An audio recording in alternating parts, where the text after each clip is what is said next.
맛있는 주식을 추천해드립니다. 주식 쉽게. 안녕하세요. 박연주, 김수진, 김규현입니다. 네, 오늘은 사람들이 정말 관심이 많은 분야죠. 세상을 놀라게 한 AI, 챗 GPT에 대해서 저희 글로벌 소프트웨어 담당 김수진 애널리스트와 이야기 나눠보겠습니다. 연구원님이 요즘 진짜로 많이 바쁘세요. 챗GPT 보고서 발간하고 세미나 요청이 진짜 쇄도하더라고요. 투자자분들도 관심 많으신데 사실 산업계에서도 진짜 관심 많으신 것 같아요. 우리나라 각자 기업들도 이 AI를 어떻게 대처해야 할 것인가 고민이 많으신 것 같습니다. 기업들까지 이렇게 관심이 많다는 건 그냥 지나가는 테마는 아닌 것 같은데, 그러면 인공지능이 지금까지 화두에 오르고 있었는데 이렇게까지 화제가 된 이유는 뭘까요? 사실 이전에도 AI가 있었는데 지금 이 시점에 이렇게 주목을 받는 것은 어떤 기술적인 변곡점에 왔다라고 표현할 수 있을 것 같고요. 또 그리고 이 기술적인 변곡점을 기반으로 상용화할 수 있는, 어떤 수익화할 수 있는 모델을 처음으로 선보였기 때문이다라고 보고 있습니다. 하긴 예전에 저희 알파고도 되게 놀랍긴 했지만 네. 잠깐 놀라고 지나갔잖아요. 네, 사실 네. 우리가 바둑을 할 일이 많지는 않으니까. 근데 챗GPT는 한번 보면은 약간 위협적으로 느껴지는 수준까지는 기술이 온 것 같아요. 네. AI가 이렇게까지 똑똑해질 수 있었던 이유가 궁금하더라고요.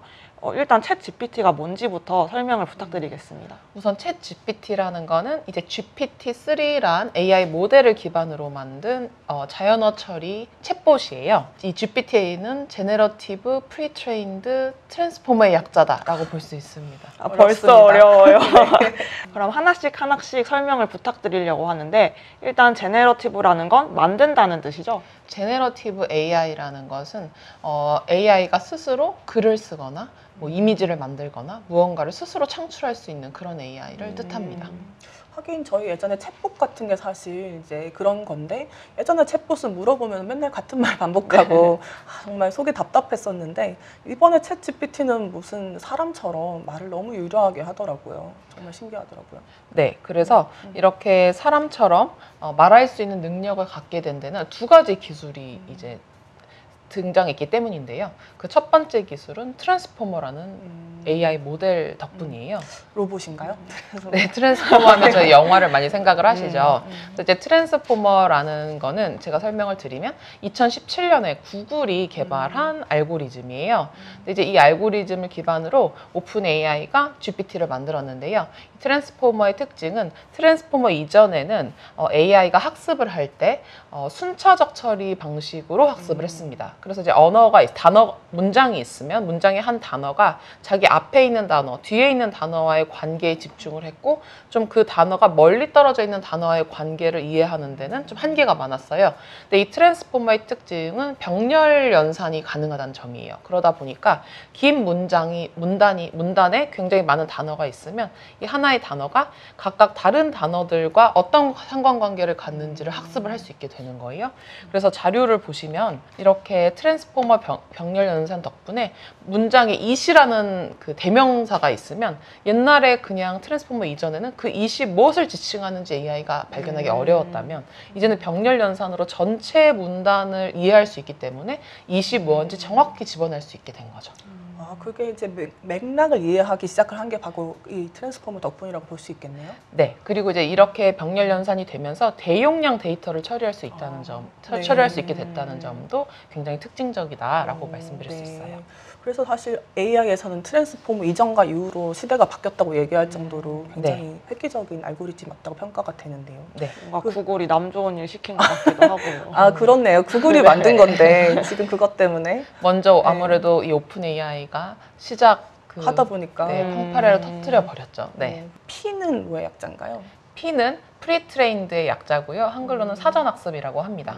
그래서 우리 사람 같은 경우는 언어를 공부하고 배울 때 어떤 특정 어떤 펑션을 세분화하진 않잖아요. 그러니까 뭐 번역하기를 따로 배우고, 그러니까 뭐 서머라이즈 하기를 따로 배우고, 글쓰기를 따로 배우고 이러지 않고 언어를 한 번 인식하면 그 다음부터 이제 모든 걸 사용할 수 있는데, 지금까지 AI는 각각의 기능을 위한 학습을 추가로 했어야 됐어요. 근데 이제 이 GPT 같은 경우에는 이 언어를 마치 사람처럼 한 번에 배워서 이제 추가적인 세부 학습을 예전만큼은 하지 않게 만든 것이 특징이라고 볼 수 있습니다. 그러니까 예전에 AI 같으면은 번역하려 그러면 한글 넣고 영어 넣고 번역만 막 시키고 막 이랬었는데 네. 지금 이 GPT-3 같은 경우는 그런 거 하기 전에 이 언어라는 건 이런 것이야 하고 마치 네. 이제 어린 아이한테 언어를 알려주는 것처럼 그럼 어린 아이가 사람들이 막 말을 하는 것들을 보고 아 언어랑 대충 이런 거구나 라고 이제 학습을 하도록 미리 만든다는 거네요. 네, 맞습니다. 저 아래층에 있는 동기는 챗GPT에 질문을 막 해왔는데 영어만 하는 줄 알고 영어로 쓰다가 자기가 영어가 안 되니까 한국어를 중간에 썼었대요. 네. 그랬더니 한국어, 영어 둘 다 섞여 있는 문장도 다 알아들었다고 하더라고요. 아 정말요? 오 훌륭한데요. 아 근데 궁금한 게 그러면은 사람이 사용하는 언어를 다 이 어느 정도 이 AI가 알아야 된다는 건데 그럼 학습해야 되는 데이터의 양이 너무 많아지는 거 아닌가요? 네, 그렇죠. 그리고 거기다 심지어 과거에는 학습을 할 때 이제 라벨링 데이터를 학습을 했었잖아요. 그러니까요. 네. 근데 이제 이 GPT는 이제 라벨이 없는 데이터도 스스로 패턴을 찾아서 학습하는 이걸 이제 자기 지도 학습이라고 해요. 아. 이 자기 지도 학습을 할 수 있게 되면서 지금과 같은 높은 퍼포먼스를 낼 수 있게 됐다라고 볼 수 있어요. 하긴 우리가 AI를 뭐 디지털 시대의 인형 눈붙이기라고 네. 사람들이 다 앉아서 이제 라벨을 막 붙여주고 이게 엄청난 시간이 들리는 건데 네. 이 GPT-3는 그거를 AI한테 시킨 거네요, 말하자면. 그렇죠. 네가 좀 해봐라. 네. 했더니 훨씬 더 빠른 속도로 이제 적은 양의 데이터를 처리해도 더 뛰어난, 더 많은 걸 할 수 있게 됐고요. 그래서 우리가 지금 말하는 이 제네러티브 AI라는 게 등장할 수 있었습니다. 그리고 이제 사람들이 기꺼이 돈을 내서 이 챗봇을 씀으로써 내가 내 생산성이 향상될 수 있을 것이다 라는 걸 체험하게 됐죠. 그래서 실제로 이 기술이 어떻게 우리의 삶을 바꿀 수 있는지 그 이야기를 이제 본격적으로 해볼까요?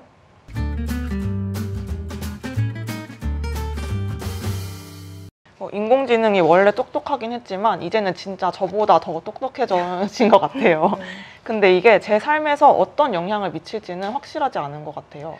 그래서 사실 이제 AI가 굉장히 많은 변화를 가져올 거라고 하지만 저희가 막 또 크게 와닿진 않아요. 그러니까 맞아. 챗 GPT가 신기하긴 한데 이걸 내 맞아요. 삶에 어떻게 쓸까. 그래서 이제 사실은 해외에는 저희보다 좀 앞서 나가서 많은 사례들이 있어서 제가 사례를 몇 개 가져와 봤습니다. 네. 이게 이제 미드저니라는 어. 사이트고요. 이미지를 생성해주는 사이트인데요. 어. 저희가 이미지 프롬프트라고 작성하고 이제 세 여자가 토크쇼 하면서 주식을 얘기한다는 걸 영어로 이제 써봤어요. 네네. 그리고 뭔가 좀 부족하다 싶어서 커피와 케이크를 함께 먹으면서 자세하게 그렇게? 네, 자세하게 네. 한번 작성을 해봤습니다. 네. 그래서 사실 이 프롬프트를 잘 쓰는 게 지금 현재 AI를 더 적극적으로 활용할 수 있는 중요한 핵심 요소거든요. 어떻게 요청을 할 건가? 네, 그래서 이제 프롬프트 같은 경우는 이제 미드저니 같은 사이트 대부분의 사이트가 아직은 영어로 써야 되잖아요. 그래서 이게 어려움을 느끼실 때는 챗 GPT한테 물어보면 됩니다. 챗 GPT는 한글을 다 해주기 때문에 한글로 일단 자세하게 쓰면 걔가 나 한글로 나 이런 이미지 만들고 싶은데 프롬프트 써줘 하면 걔가 영어로 딱 이런 프롬프트 쓰라고 알려줍니다. 그래서 그것도 아주 꿀팁이다. 쭉 이 서버에서 계속 이제 업로드가 돼서 업로드가 다른 네. 사람들이 치는 것도 계속 업로드가 되면서 내가 한 것도 여기 같이 이제 업로드가 되고 있습니다. 오, 네. 여기 네, 요 이미지. 아, 요게 요거군요. 지금? 네. 오. 괜찮은 꽤 것 같아요. 괜찮죠? 그러니까 이제 우리가 사람이 했었으면은 적어도 뭐 몇 시간은 걸렸어 해야 되는 네. 일을 지금 거의 한 1, 20초 만에 해낸 거잖아요. 네, 맞습니다. 뭐 옛날에는 단순 업무만 대체할 수 있다 이렇게 생각했는데 단순 업무만 할 수 있는 게 아닌 것 같아요. 저희 RA들도 GPT에 대해서 되게 얘기를 많이 하고 있는데 제일 와닿는 예는 실적 번역을 할 때예요.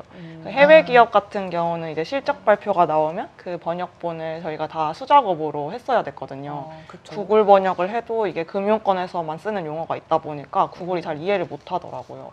근데 GPT 같은 경우에는 꽤 쓸만하게 나와서 아, 이제는 우리가 안 해도 되겠지만 우리가 필요 없어지는 건 아닐까 이렇게 훨씬 삶이 좋아지겠는데요. 그죠. 뭔가 좀 매뉴얼한 일들, 단순 작업들은 사실 AI가 많이 대체해 줄 것 같고, 뭐 우리가 제일 현실적으로 느낄 수 있는 건 엑셀과 워드에 지금 MS가 GPT를 다 탑재하겠다고 했기 때문에. 그러니까 우리가 이제 원래 신입사원 입사하면 제일 먼저 하는 게 엑셀 함수 맞아요. 공부하는 거였잖아요. 이제 그런 것들도 AI, 그냥 AI한테 GPT한테 나 뭐뭐 무슨 작업할 거야 하면은 함수를 다 알려주는 그런 식으로 이제 바뀔 것으로 예상되고 있어요. 뭐 물어만 보면 되는 거예요? 나 이렇게 하고 네, 싶은데. 무슨 어떤 몇 번 셀에서 몇 번 셀에 있는 데이터에 대해서 음. 내가 무슨 작업을 할 건데 이거 어떻게 하니? 이렇게 이런 검색 식으로. 기능이 엑셀 자체에 붙어 있는 거네요. 이제 붙을 것이다 라고 아. 이제 이야기를 했고 아직까지 구체적으로 어떤 형태가 될지는 좀 지켜봐야 됩니다. 네. 그것도 이제 결국 AI가 얼마나 똑똑해가지고 내 말을 찰떡같이 알아듣고 일을 잘해줄 수 네. 있냐에 따라서 달라지겠지만 네. 얼마 전에 또 MS에서 이 곧 GPT-4도 빙에다가 자기들 검색 채널에다가 네. 접합을 시키겠다, 접목을 네. 시키겠다 이렇게 얘기를 했는데 사실 GPT-4는 지금보다도 또 한 단계 업그레이드 될 거라고 보는 거잖아요. 네, 근데 아마 속도가 더 빨라지고 추론 능력이 이제 좀 더 뛰어나질 것이다라고 이야기가 나오고 있고요.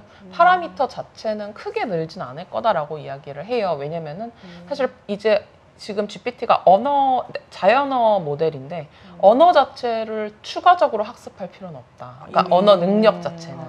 그러니까 어떤 특정 기능을 위해서 학습하는 거를 위해서 데이터를 많이 필요로 하긴 하지만 예를 들면 지금 GPT 최근에 업그레이드 된 거는 수리 능력 같은 것들이 형성됐다고 했거든요. 그래요? 네. 그러니까 이런 식으로 어떤 특정 펑션을 위해서 추가 학습할 필요는 있지만 언어 자체에 대해서는 사실 이미 성능이 충분하다. 그래서 이제 파라미터가 느는 것보다는 특정 기능에 더 할 수 있다든지 아니면 속도가 빨라진다든지 이런 식으로 발전할 것 같아요. 이미 어느 정도 레벨에 왔다 이런 네. 뜻이라고도 보이네요. 네.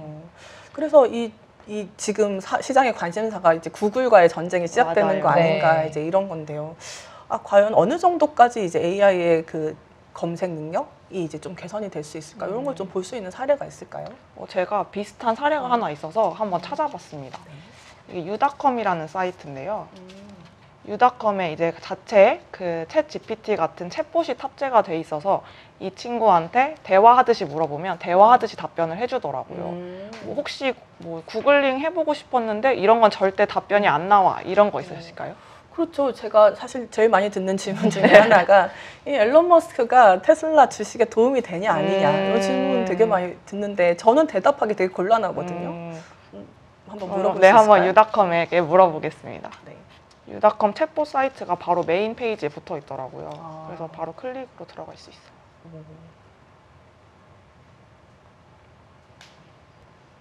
뭐라고 답변할지 궁금하네요. 궁금하네요. 근데 문자 하듯이 쳐줘가지고 진짜 대화하는 느낌이 나는 것 같아요. 그리고 사실 유다컴 같은 경우는 GPT의 한계라고 지적받는 그 출처 부분도 좀 저기 나오네요. 네, 해결을 해주더라고요. 그렇죠. GPT가 이제 소스를 알 수가 없으니까 이게 맞는지 아닌지 모른다. 이게 지적 중에 네. 하나인데 비교해봐라 이거네요. 소스랑 같이. 네. 위협적이네요, 이것도. 일론 머스크가 네. 긍정적인 것 같다고 하는데 네. 동의하시나요? 저는 동의를 하는데 뭐 여러 가지 의견들이 있죠, 사실.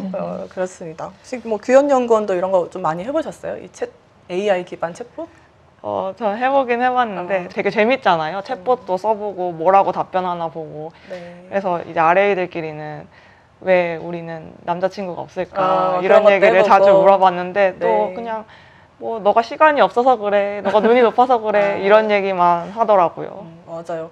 그러니까 이게 어떨 때는 굉장히 좀 특히 답이 있는 것들은 잘 찾아가지고 얘기를 해주는데 좀 추상적인 것들 이런 질문에 네. 대해서 대답은 되게 약간 하나만한 대답도 좀 하는 것 같고. 맞아요. 그래서 이 챗GPT에 대해서 논란도 되게 많은 것 같아요. 그죠? 그죠. 아직까지는 논란이 굉장히 다양한 종류의 논란들이 있습니다. 우선은 어디서 데이터를 가져왔는지 모른다는 그렇죠. 문제가 있고 과연 그 데이터의 소유권 그러니까 음. 허락을 받고 그 데이터를 쓴 것이냐 이런 문제가 사실은 또 가장 또 치명적인 것도 있을 수 있고요.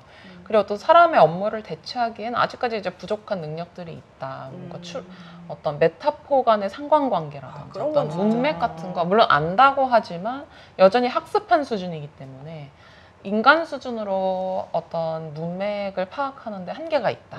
이런 지적들을 하고 있죠.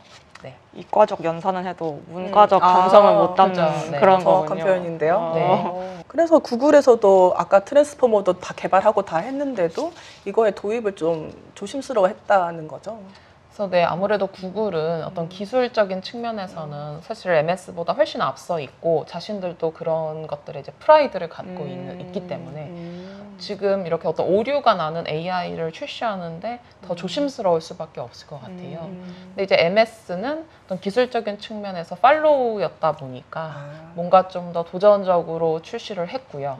그리고 MS가 GPT를 지금 유료화한다고 했는데 아직까지는 무료잖아요. 그러니까 이렇게 무료로 제공을 한 이유가 저희가 사실 일종의 테스터가 된 거거든요. 2달 동안. 그러니까 어떤 오류가 발생하면 그 오류가 왜 발생했는지를 저희를 통해서 계속 개선 작업을 해 나간 거예요. 그래서 지금 한 3차례 정도 업데이트를 했다고 해요. 오픈 AI. 그래서 써보시면 12월 1일에 똑같은 질문하고 지금 뭐 이번 주에 똑같은 질문한 거가 답변에 엄청 차이가 있습니다. 엄청나게 그 네. 짧은 시간 동안에. 네, 저희가 테스터가 돼서 오류 수정에 도움을 준 거죠. MS에 도움을 주고 있군요, 네, 우리가. 네. 그렇군요. 그래서 사실 일각에서는 이게 좀 한계가 있지 않냐라는 지적들도 있지만 봤을 때 되게 놀라운 것은 이게 이제 시작되고 있다. 그리고 속도가 맞아요. 굉장히 빠르다. 사실 주식 시장은 특히 이제 미래를 보는 시장이기 때문에 챗GPT와 AI의 급격한 발전에 관심이 굉장히 많은데 주식시장 되게 뜨겁고요. 근데 과연 우리가 어떻게 이걸 보고 어떤 주식에 관심을 가져야 되는지 그런 얘기로 좀 넘어가 볼까요? 네.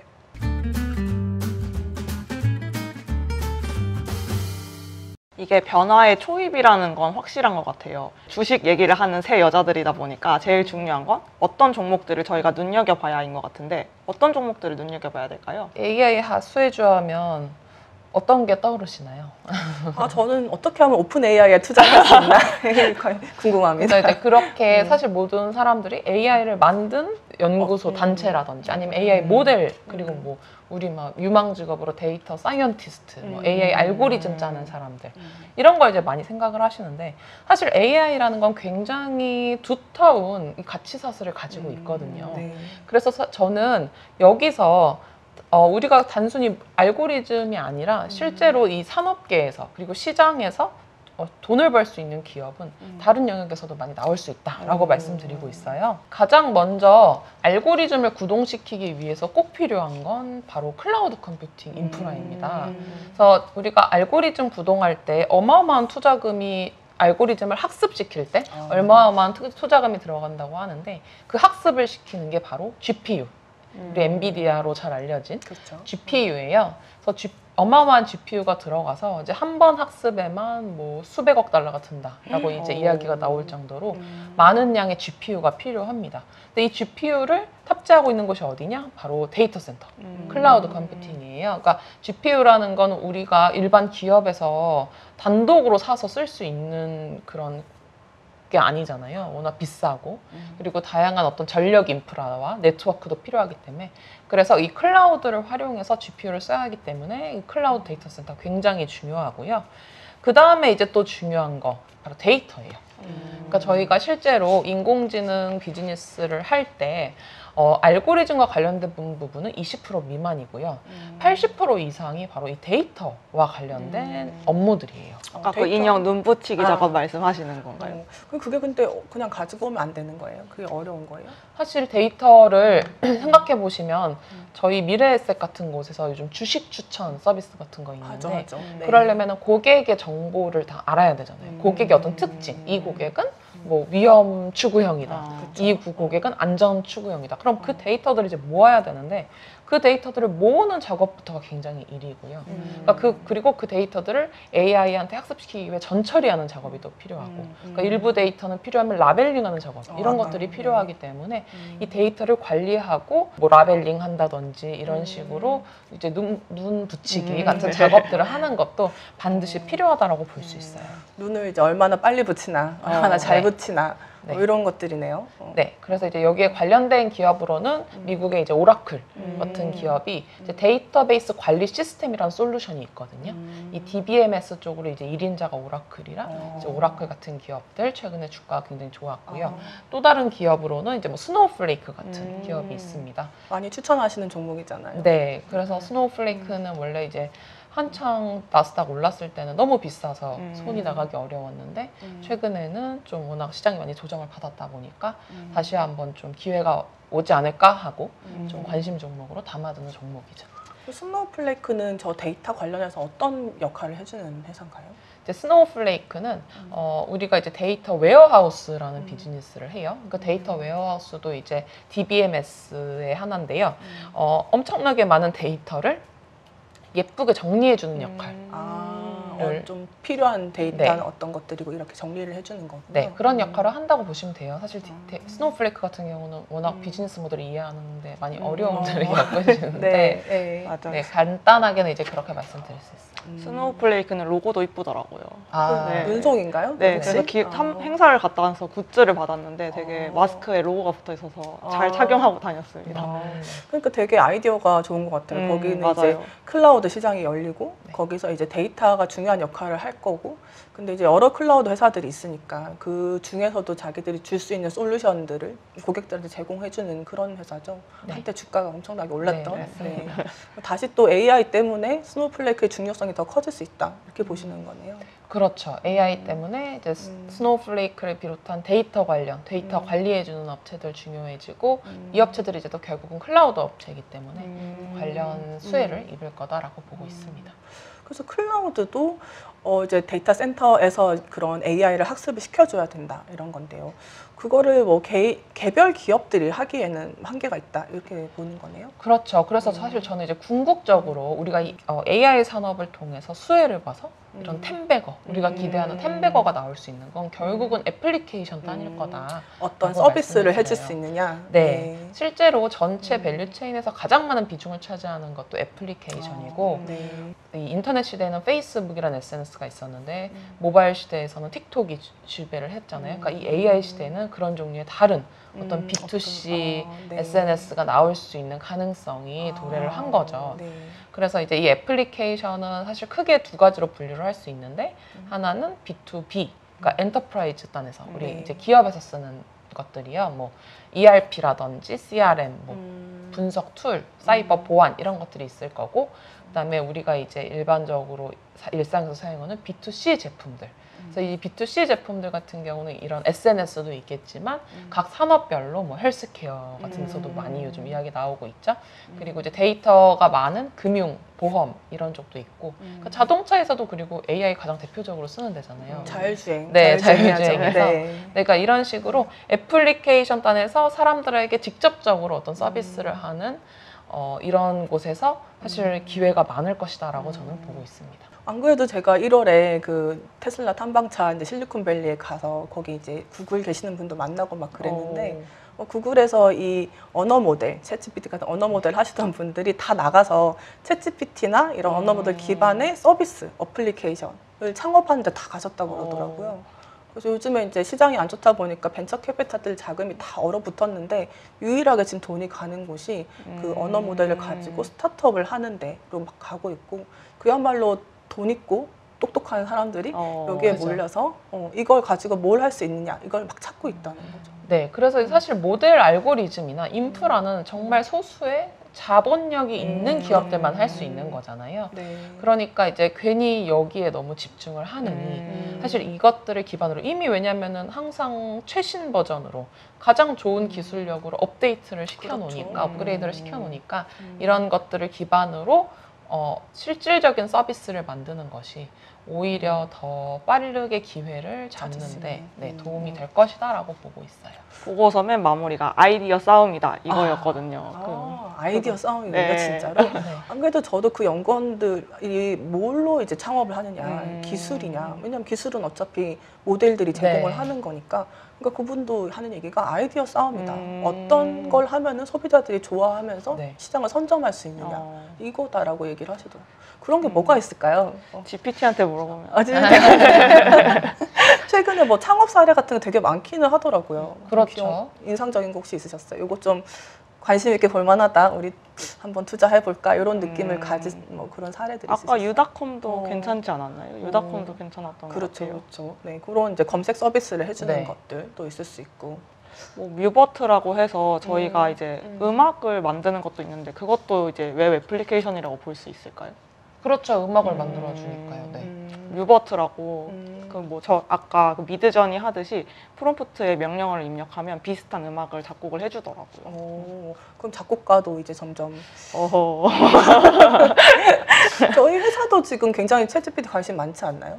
그런 그렇죠. 내부 미팅도 많으시죠? 네, 뭐 저희 회사 차원에서도 그러니까 산업계에서도 관심이 많은 게 각 회사에서 AI를 어떻게 활용할 것인가. 그러니까 이 AI를 활용하는 게 엄청난 생산성 증대에 도움이 된다는 걸 챗GPT를 통해서 깨달으셨다 보니까 그런 고민에 엄청 빠져 계신다라고 볼 수 있어요.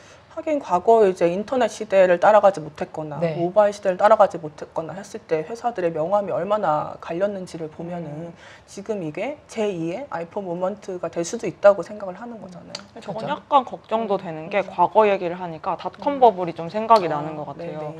닷컴 버블도 이제 뭐 컴퓨터, PC 시대가 열린다 해가지고 이렇게 주가가 치솟았다가 단기간에 다 그 상승분에 반납을 했었잖아요. 인공지능도 약간 그런 과열 현상이 있지 않나 해서 조금 걱정이 되더라고요. 그렇죠. 사실 말씀하신 것처럼 이 AI 기반 기술 자체는 굉장히 많은 자본과 네. 이 인력이 필요한 그런 비즈니스다 보니까 막상 경쟁을 시작했을 때는 그 경쟁에서 누가 우위가 될 건지가 많이 달라질 수는 있을 것 같아요. 네, 그래서 지금은 사실 지속 가능한 매출을 발생시키는 BM이 많지는 않잖아요. 그러니까 챗GPT가 그렇게 됐으면 하는 바람이고 사실 챗GPT에 앞서서 MS가 GitHub라는 개발자 커뮤니티에서 발표한 코파일럿이 코딩 비서 역할을 해주는데 걔가 월 $10거든요. 이제 이번에 유저 수 100만 명을 돌파를 했다고 했어요. 맞아요. 유료 버전 출시한 지 6개월 만에 그것도. 진짜 100만 원 얼마인가요? 그럼 수익이 아닌 것 같은데. 그래서 이제 이런 식으로 구독 모델로 지속 가능한 매출을 발생시킬 수 있어야 되는데 네. 지금 막 이렇게 화제가 되는 종목들, 소위 말한 테마주들은 네네. 그러니까 이런 지속 가능한 매출이 발생할지 아직 검증이 안 됐기 때문에 네. 좀 조심하는 것도 필요하겠죠. 그러니까 굉장히 옥석가리기를 해야 되고 결국은 가장 핵심적인 경쟁력을 가진 회사에 투자를 하는 것이 중장기적으로 이제 가능성이 가장 높겠다 이렇게 볼 수도 있겠네요. 네. 그래서 가장 핵심적인 종목이 무엇인지 이야기를 한번 해볼까요? 네.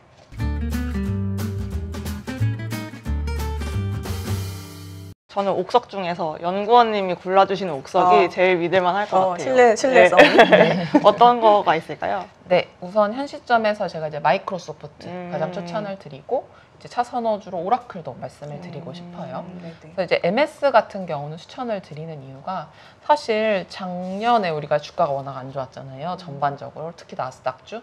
근데 이제 나스닥 종목들이 전반적으로 주가가 안 좋았던 이유는 물론 매크로 영향도 있었지만 금리 영향도 있었지만 사실은 성장 동력이 부재한 게 굉장히 결정적이었어요. 2012년, 한 2013년부터 나스닥이 이렇게 고공행진을 할 수 있었던 그 근본적 이유는 클라우드 컴퓨팅 산업의 성장 때문이었거든요. 그래서 이제 MS도 50% 이상의 높은 클라우드 컴퓨팅 성장률을 지속을 하다가 작년에 그게 꺾이기 시작을 했죠. 그러니까 이제 성장이 둔화가 되기 시작을 한 거예요. 그러면서 성장주들, 이 나스닥 종목들은 항상 이 그로스, 매출 그로스로 주가가 반응을 하던 애들인데 더 이상 모멘텀이 없다라는 우려에 빠졌고요. 뭐 2021년에 메타버스 얘기도 있었지만 그것도 사실 테마였고 실제로 숫자가 찍히지 않았죠. 근데 요번에 마이크로소프트가 이 챗 GPT를 들고 나오면서 AI로 돈을 벌 수 있다는 확신을 사람들한테 주면서 새로운 이제 성장 동력이 드디어 자리를 잡게 됐다라고 보고 있어요. 그래서 이제 이 AI를 통해서 돈을 번다는 것이 입증이 되기 시작하면 나스닥이 다시 반등할 수 있는 계기가 될 것 같고 그것을 주도하는 게 MS가 될 것이다라고 기대를 하고 있습니다. 오픈 AI가 되게 마케팅 효과가 있는 것 같아요. 뭐 구글도 딥마인드 인수하면서 이제 이세돌 구단과 바둑 대전을 하면서 와, 인공지능은 구글인가 보다 이렇게 인식이 됐었는데 이번에 마이크로소프트가 약간 챗 GPT를 가지고 오면서 그죠. 그런 것 같기도 하고요. 네, 판도를 다 바꿔놓은 그런 계기가 됐어요. 그래서 이제 MS가 이 오픈 AI 자기들이 이제 독점 파트너십을 맺고 있는 오픈 AI GPT를 독점적으로 사용을 하면서 자기들 제품에 다 탑재를 한다고 했거든요. 전반적으로. 클라우드에서도 판매를 하지만 이제 오피스에서도 GPT를 다 기능을 넣을 것이다라고 했고요. 또 하나 이제 굉장히 관심을 많이 받는 게 검색 광고죠. 그러니까 이제 아까 말씀하신 빙. 빙이요. 네, 그래서 검색 광고 시장이 구글이 이제 91% 시장 점유율 압도적으로 갖고 있고 2위가 MS의 빙 3에서 4% 정도인데요. 여기다 이제 인공지능을 탑재함으로써 뭔가 이제 구글과는 다른 형태의 이제 검색 엔진 시장을 이제 만들 수 있을 것이다라는 기대감이 이제 커지는 상황이에요. 그래서 이제 그 형태가 어떤 식으로 될지 모르겠지만 이제 사람들이 구글 쓰다가 MS 쓰니까 더 편하네라고 빙 쓰니까 편하네라고 했을 때 이제 시장 점유율 판도가 바뀌는 거잖아요. 일단 궁금해서라도 가서 해볼 것 같아요. 그렇죠. 지금 이 AI가 이제 모두의 화두가 되면서 우리 회사나 많은 회사들이 나가서 이제 AI 서비스를 하려고 하면 훈련을 시켜야 되는데 그 훈련은 결국 클라우드 업체에서 네. 해야 되니까 네. 그게 하나의 새로운 성장 동력으로 많이 성장할 수 있지 않을까. 이게 이제 첫 번째인 네. 거고 두 번째는 마이크로소프트가 직접 그냥 서비스 어플리케이션을 그죠. 하는 거네요. 어플리케이션으로요. 네. 대표적으로 빙 같은 것들을 하고 그리고 뭐 다른 또 서비스들을 좀 준비하는 게 있나요? 뭐 링크드인이라는 이 구인구직 SNS에서도 얘네가 이제 서비스를 할 수 있고 얘네가 이제 작년에 잔다르라는 그 에드테크 기업을 또 인수를 했거든요. 네, 그래서 네. 이제 그런 에드테크에서도 사용을 할 수 있겠죠. 네, 여러 가지를 할 수 있네요. 그래서 마이크로소프트가 계속 회사들을 인수하고 사업을 확장하고 맞습니다. 있는 거예요. 네. 기존에는 약간 B2B 느낌의 비즈니스가 많았다 그러면은 좀 거기서 또 전환이 좀 일어나는 건가요? 아무래도 이제 뭔가 더 큰 돈을 벌 수 있고 시장의 파급력을 갖기 위해선 B2C 시장을 공략해야 되기 때문에 이번 AI를 통해서는 자기들이 이제 B2C로 나아가겠다라는 강력한 의지가 있는 거죠. MS가 원래 모바일 때도 모바일 시장에서 잘 실패했었잖아요. 못해가지고. 네. 네, 아까 말씀드린 그 오피스도 B2C 제품인데 AI가 탑재되면 되게 큰 효과가 있을 것 같아요. 그렇죠. 네. 가격도 올라가나요? 아, 그러면 그러게요. 인공지능이 탑재되면? 그래서 이미 MS가 작년에 오피스의 가격을 10년 만에 처음으로 인상을 했습니다. 부동 모델. 그래요. 오피스 그래서- 그렇게 많이들 쓰는데 거기서 인상을 할 수도 있고요. 그러니까 저희는 사실 네. 기업이 돈을 내니까 가격에 대해서 민감하지 맞아요. 않지만. 모르지만 네. 가격을 15%에서 20% 인상을 했습니다. 그렇게 나요? 네. 근데 그때 근거가 AI 기능과 사이버 보안 기능이 많이 강화가 네. 됐기 때문이다라고 했거든요. 그러니까 네. 이런 식으로 AI가 늘어나면 늘어날수록 우리가 지금 쓰던 어플리케이션 자체의 단가, 알프가 올라갈 수 있는 효과가 나올 수도 있어요. 근데 또 역시 논란들도 있기는 한 것 같습니다. 예를 들어서 뭐 클라우드 같은 경우도 클라우드 업체가 많으니까 왜 굳이 마이크로소프트냐 이런 질문은 좀 어떻게 보세요? 우선은 이제 MS 같은 경우가 오픈 AI라는 지금 굉장히 뛰어난 AI 연구소와 독점 파트너십을 맺고 있기 때문에 그렇죠. AI 쪽으로 좀 더 우월한 서비스를 할 수 있을 거라고 그렇겠네요. 이제 이야기가 나오고 있는 상황이고요. 각 클라우드 업체들도 다 각자의 어떤 AI 특화된 기능, 머신러닝 기능들을 가지고 있어요. 그래서 이제 앞으로 이 판도가 어떻게 변할지는 좀 더 지켜봐야 될 것이다.